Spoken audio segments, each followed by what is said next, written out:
স্ত্রী বলতেছে মাগরিবের পর থেকে রাত 12টা পর্যন্ত ওয়াজ শুনলেন, ওয়াজ নাকি খুব অসাধারণ হয়েছে, জটিল ওয়াজ হয়েছে, কঠিন ওয়াজ হয়েছে। তো দুইটা কথা আপনি বাড়িতে নিয়ে আসতে পারলেন না? তার মানে বোঝা যায় এই মানুষটা ওয়াজ মাহফিল শুনতে আসে নাই, ওয়াজ মাহফিল দেখতে এসেছিল। আচ্ছা, আল্লাহকে সাক্ষী রেখে বলবেন, আপনারা কি ওয়াজ মাহফিল শুধু দেখতে এসেছেন না শুনতেও এসেছেন?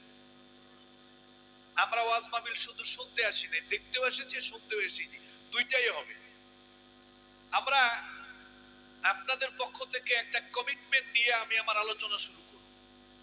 আমরা আলোচনায় গল্প করি না। এই যে আপনারা এত মূল্যবান একটা সময় আমাকে দিয়েছেন, নিঃসন্দেহে আমি প্রয়োজনীয় কিছু কথা বলবো, যেই কথাগুলো আমার জন্য দরকার, আপনাদের জন্য দরকার। এরকম জরুরি দরকারি কিছু কথা বলবো খুব অল্প সময়ে। আপনারা মনোযোগ দিয়ে আমার আলোচনাটা শুনবেন, আবেগ দিয়ে নয়, বিবেক দিয়ে, আকল খাটিয়ে আমার আলোচনাটা শুনবেন। এরকম নিয়ত কাদের আছে দেখি তো ভাই? মাশাআল্লাহ, আলহামদুলিল্লাহ, আল্লাহ কবুল করুন। চলুন আমি আমার আলোচনায় শুরু করছি।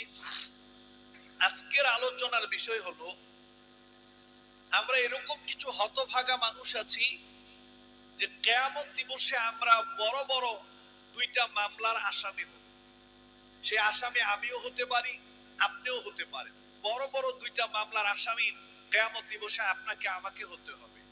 প্রশ্ন হচ্ছে, ওই মামলাটা কে করবেন? আল্লাহ সুবহানাহু ওয়া তাআলা পবিত্র কোরআনুল কারীমে পরিষ্কারভাবে ঘোষণা করে দিয়েছেন, নবীজি ওনার হাদিসের মধ্যে পরিষ্কারভাবে ঘোষণা করে গিয়েছেন, কিয়ামত দিবসে আমি আর আপনি বড় বড় দুইটা মামলার আসামি হব। এর মধ্য থেকে একটা মামলা করবে স্বয়ং নবী মুহাম্মদুর রাসূলুল্লাহ সাল্লাল্লাহু আলাইহি ওয়াসাল্লাম। যেই নবী আপনার জন্য আমার জন্য